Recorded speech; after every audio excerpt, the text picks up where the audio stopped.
Salam saudara pemirsa, sebelum saya menyampaikan firman Tuhan untuk saudara-saudara sekalian, saya ingin untuk menyanyikan sebuah pujian untuk kemuliaan bagi nama Tuhan dan untuk memberkati saudara-saudara sekalian.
Salam saudara pemirsa, selamat berjumpa kembali dengan kami dalam program Berita Pengharapan. Saya Pendeta Samuel Jalil ingin mengunjungi saudara-saudara sekalian pada hari Minggu ini untuk menyampaikan kepada saudara-saudara sekalian, berhati-hati menjaga hidup kita, berhati-hati mengelola gereja saudara sekalian.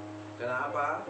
Sedikit saudara terpeleset, maka Tuhan Yesus akan terlempar keluar dari dalam gereja saudara, dan dalam hati saudara.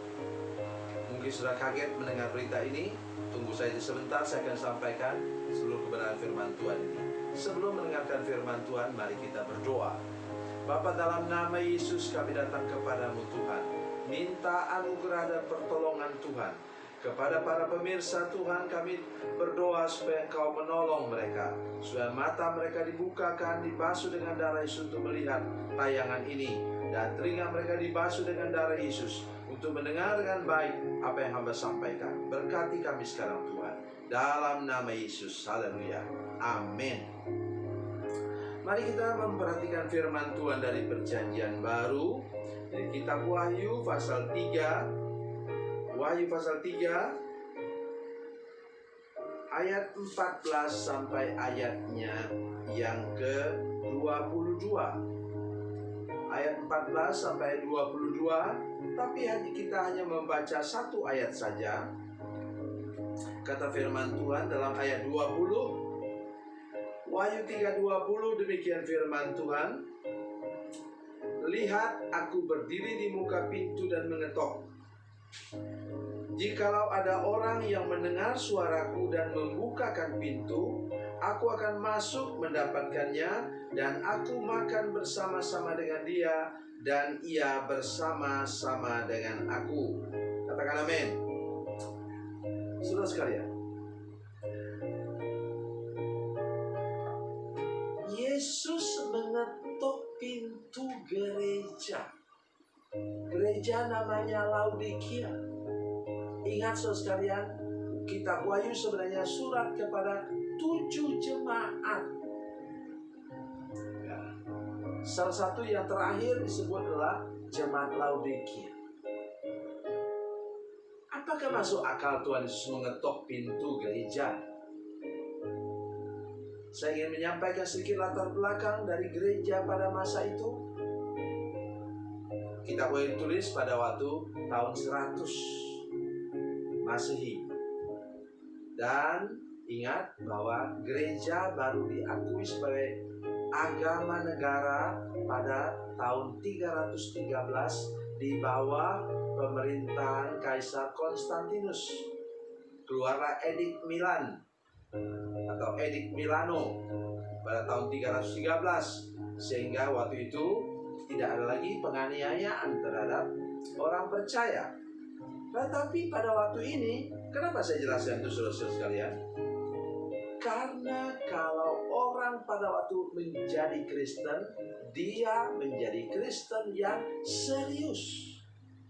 Kalau orang membuka gereja, ia adalah pemberani dan serius. Karena dia berhadapan dengan apa? Penganiayaan pada masa itu. Dan penganiayaan tidak main-main. Itu sebabnya mengapa 11, kalau dihitung dengan Rasul Paulus, 12 rasul itu semuanya meninggal dengan menjadi martir. Hanya penulis kitab ini yang masih hidup dan meninggal dalam keadaan tenang, tidak menjadi martir. Dalam arti kata, sebelumnya dia pernah digoreng oleh Kaisar Domitian. Dia digoreng, dimasuk ke dalam wajan besar, tapi tidak mati, tidak melepuh juga tubuhnya. Akhirnya dia dibuang ke Pulau Patmos. Di sanalah firman Tuhan disampaikan. Maksud saya menjelaskan panjang lebar hal ini, bahwa dulu ini gereja Laodikia ini serius mengikut Tuhan, sungguh-sungguh mengikut Tuhan. Mereka sudah buka hati dan terima Yesus dalam hidup mereka. Jadi Yesus dulu itu ada dalam gereja. Dia sudah diterima di sana dengan baik. Mohon kepada saudara-saudara yang tidak setuju dengan doktrin ini, pengajaran ini, saudara dengar saja yang saya maksudkan. Kenapa Yesus bisa terlempar dari dalam gereja? Sebabnya ialah kekayaan materi. Mari kita lihat ayat 17. Apa kata firman Tuhan? Karena engkau berkata, aku kaya dan aku telah memperkayakan diriku, dan aku tidak kekurangan apa-apa, dan karena engkau tidak tahu bahwa engkau melarat, malang, miskin, buta, dan telanjang. Apa maksudnya? Gereja ini kemudian menjadi gereja yang kaya raya, berlimpah-limpah dengan harta benda materi. Karena itu kemudian Tuhan Yesus terlempar keluar. Ingat saudara, Matius 6 ayat 33, Tuhan Yesus harus apa? Tuhan Yesus harus nomor 1. Bila dia nomor 2, dia terlempar keluar. Dengar baik apa yang saya katakan sekarang. Dengar baik.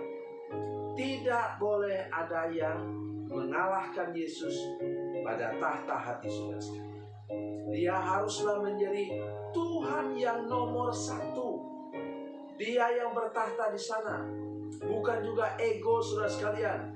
Bukan juga segala berkat materi. Bukan. Sudah perlu itu memang. Seperti kami sekarang sangat perlu. Doakan kami saudara sekalian. Kami sangat perlu banyak berkat materi. Untuk apa? Untuk menolong satu suku yang terabaikan di kepulauan jauh dari Batam. Perlu uang, tetapi jangan sampai kemudian kami pokok doanya cuma duit. Fokus mata cuma duit. Karena memang kami perlu, tidak boleh. Fokus kita ialah Yesus. Dia yang harus nomor 1. Karena jika tidak, maka Yesus akan terlempar keluar, dan untuk masuk dia harus ketok pintu lagi. Itu yang sangat menyedihkan yang ditulis tadi dalam ayat yang ke-20. Lihat, aku berdiri di muka pintu dan mengetok.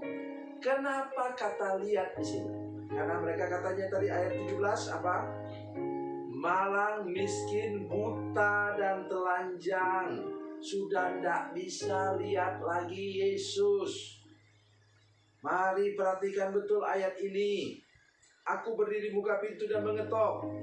Jadi telinga mereka juga harus dibersihkan supaya bisa mendengar bunyi ketokan dari Tuhan Yesus.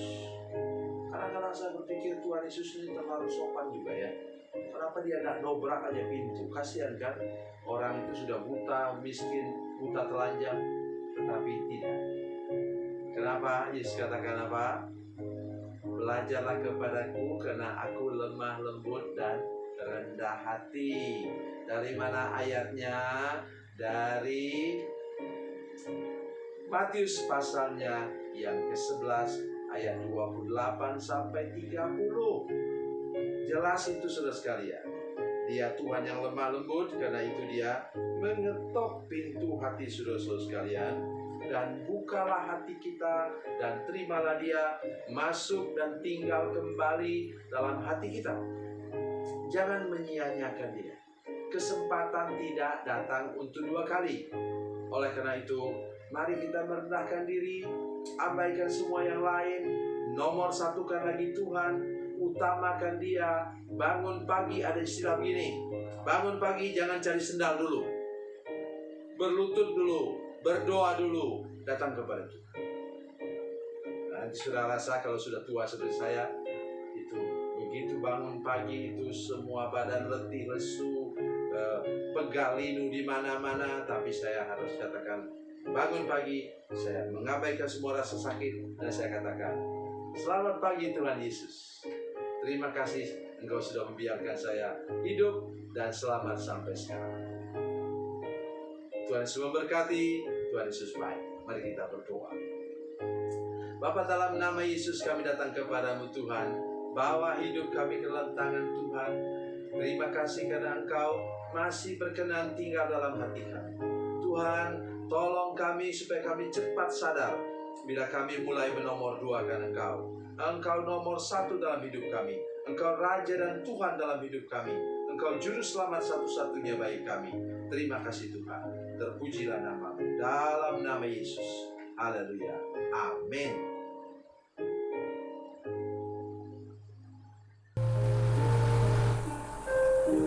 Bila Anda memerlukan dukungan doa kami, atau bila Anda punya masalah